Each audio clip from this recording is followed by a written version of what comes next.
Hello everybody, this is Kevin. I hope you're having a good weekend.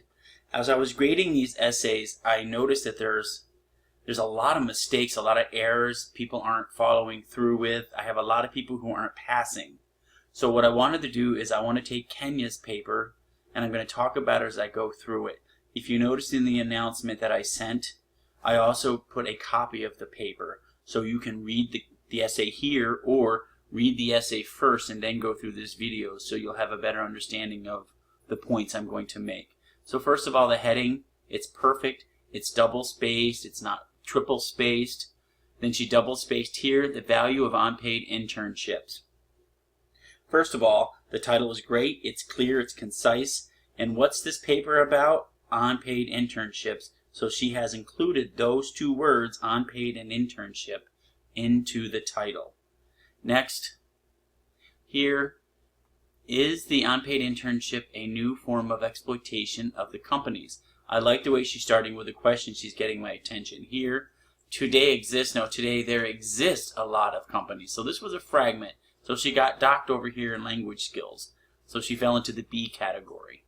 Then down here, let's take a look at her thesis. Again, you can read this, pause, read it, or make a copy of the essay that I posted in the announcements. So here, students can use an internship to determine if they have an interest in a particular career, to create a network of contacts, to acquire a recommendation to add to their curriculum vitae, and to obtain job experiences. So here what she's saying is that these are the reasons she's for it. Here she's given the opposite. Let me go back a little, sorry about that. Then she says, however, I would complete an unpaid internship because I've found a lot of benefits in doing it. So what I wrote here for her was I would put these two sentences together. I would say, however, I would complete an unpaid internship because I have found a lot of benefits in completing them, colon, and then I would have listed helps with the career, helps with networking. So yes, a thesis statement can be two sentences. However, I was taught that it should be one. And if you get in the habit of making it one, it makes it stronger. So again, it's style choice. However, I prefer that you write it as one. So for the thesis, she got a 9.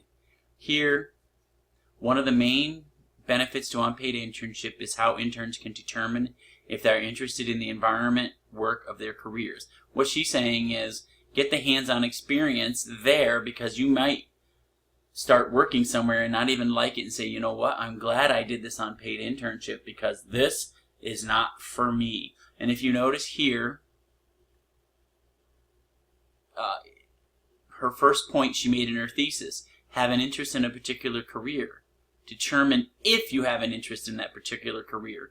And here she's talking about that. Maybe the internship will turn me off.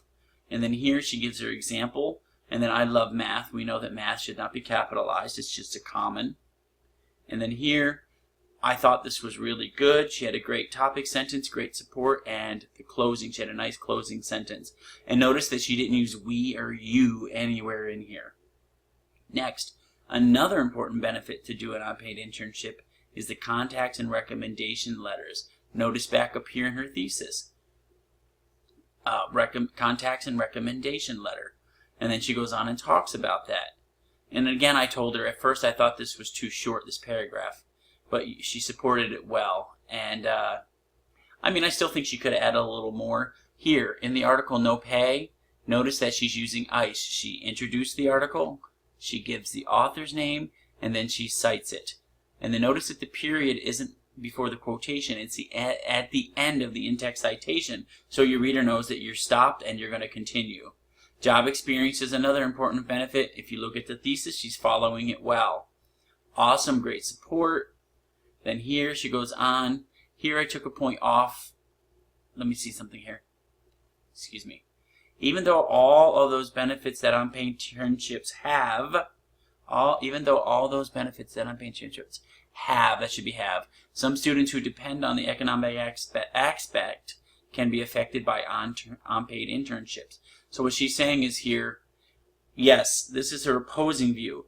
Yes, they have all these benefits, but some people may have financial problems. So she brings that in, and then she refutes it really, really well. She's saying, yes, they may have financial hardships during the unpaid internship. However, the benefits that they're going to gain far outweigh any of the financial hardships that they go through. She did really well there. Then here, in conclusion, unpaid internships are the best way in order to obtain the best tools to get the job. The best tools. Why not repeat the thesis key points? That way your reader has those as a takeaway. Repeat the main points instead of just keeping it the best tools, keeping it so general. Then here, great support. It flowed well. It was cohesive, unified.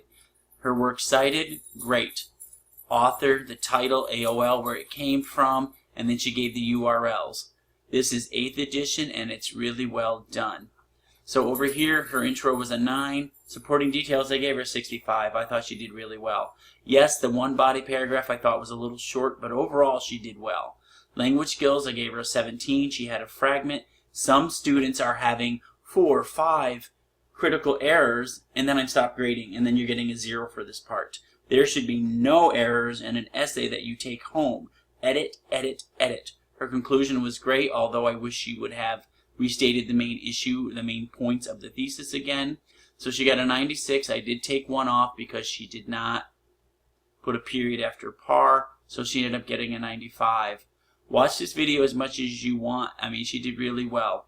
Again, her thesis was to the point. She listed what she was going to talk about. She stayed in order when she did it. She gave her opposing view, even though, and then she refuted it well, and then she had a nice conclusion. And her works cited was 8th edition.